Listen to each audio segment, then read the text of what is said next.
Mummy आज काय बनवलं? Chocolate idli cake, chocolate lime juice, ice cream टॉफियाँ, पहले जैसे अब मेरे शौक है कहाँ, गुड़िया खिलौने मेरी सहेलियाँ, अब मुझे लगती है सारी पहेलियाँ।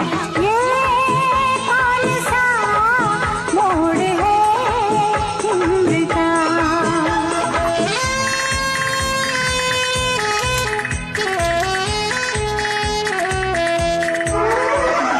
चॉकलेट लाइम जूस, आइसक्रीम टॉफियाँ, पहले जैसे अब मेरे शौक है कहाँ, गुड़िया खिलौने मेरी सहेलियाँ, अब मुझे लगती है सारी पहेलियाँ।